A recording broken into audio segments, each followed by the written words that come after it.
You want a cinematic render in Unreal Engine 5, but you can't get one. Here's 3 reasons why. Let's get it. Number 1, lack of depth. Far too often we see renders that lack depth. And what we mean by that is that the subject in the front of the frame and the subject all the way back have the exact same level of clarity. And that is not usually the case in real life. Let's go take a look. So if you look at the beautiful skyline of Dubai and you look at the apartment buildings in the front and the ones all the way at the back, they have different levels of clarity, and that is caused by the dust particles in the air.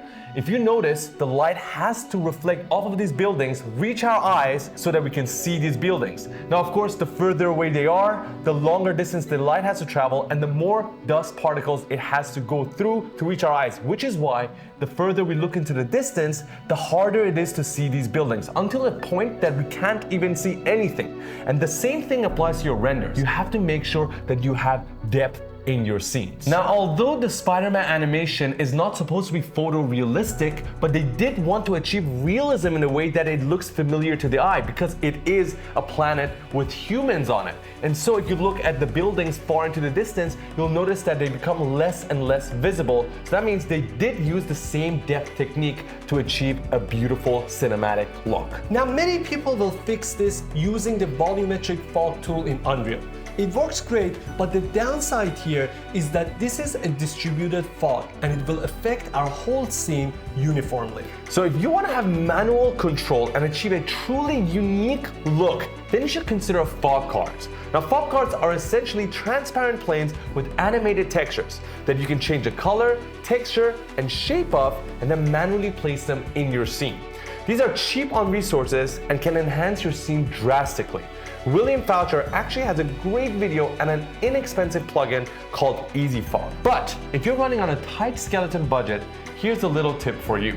Go to the Unreal Engine sample scene called Ancient and then migrate one of their fog cards. They work exactly the same way. Now this part is probably too much detail, but if you're using Unreal Engine 5.3, then you probably are aware of the SVT that they added, which is allowing you to have real-time VDBs playing back in your scene. VDBs are what we use for fire simulation, smoke, clouds, and all that fancy stuff. And why this is so cool is because now these are all 3-dimensional. So if you're looking at a fire or smoke from the top or from the side, it's gonna look beautiful from any angle, and it's gonna react with your lighting as well. Let's move on to point number 2. Lack of motion blur. One of the biggest giveaways that we see in renders is the sharpness of objects in motion. So if you look at a scene where the subject or the camera itself is moving and everything is still in focus, it just feels kind of off. It's not really film-like and it doesn't feel natural to our eyes because movies, more often than not, have motion blur. Now, motion blur, for anybody that doesn't know, is the smearing of objects across the screen when they're in motion. And that happens as a result of the shutter speed. So next time you are rendering something, just pop into the post-process volume and tick the box for motion blur, and you should be good to go. Now, before we move on to the next point, it is worth mentioning that there are exceptions to this technique. Let's use Spider-Man Across the Spider-Verse as an example. For most of the scenes, they didn't have any motion blur, and that was a stylistic choice. So as long as it's done with intention to achieve a certain look, then it's all good. Now, let's move on to our next point. Point number 3. Too much camera motion. Try to avoid moving your camera in every scene. One of the most common ones that we see is the excessive use of the smooth keyframe ease in and ease out motion. Unless you're trying to mimic a Kira robot, we'd avoid using that.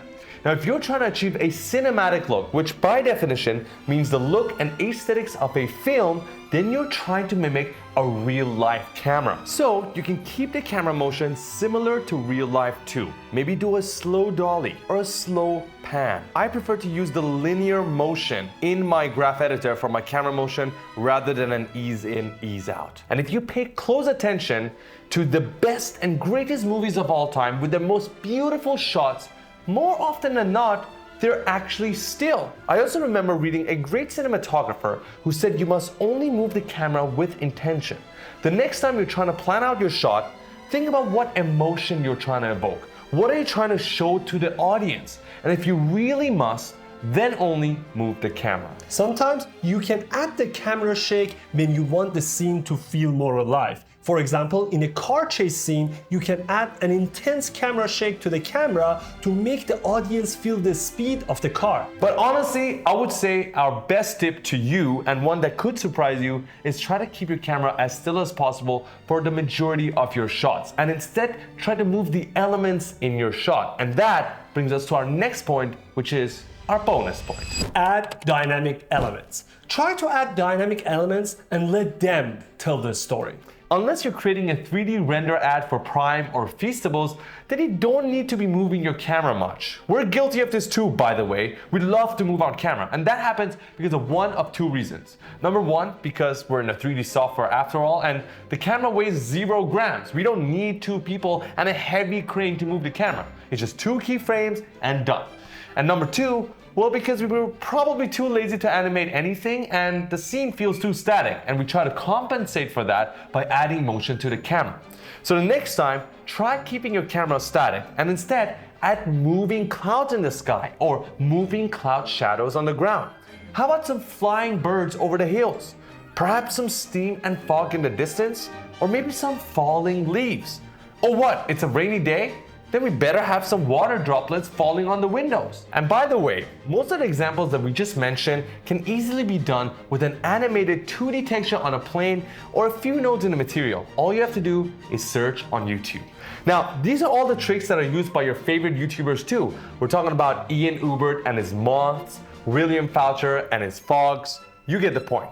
And the best part about all of this is that once you create these assets, you can then reuse them across all of your projects and speed up your workflow without anybody noticing. And there you have it, guys. Those were the top 3 reasons why some artists might not be able to achieve a truly realistic and cinematic look. And we Top 3 plus a bonus. Top 3 plus a goddamn bonus, baby. Let's go. Now, if that helped you guys out in any way, please let us know in the comments so we know that we should be making more of these tips and tricks videos. This is literally our first ever tips and no, a second one. We did one on nerves. This is a second one. We're planning to do more of these. If you guys enjoyed them, let us know in the comments. Do you think they subscribe? Do you think they did? Haven't you? Have you freaking serious? You haven't freaking subscribed? Go and do it right now. Go down there and subscribe.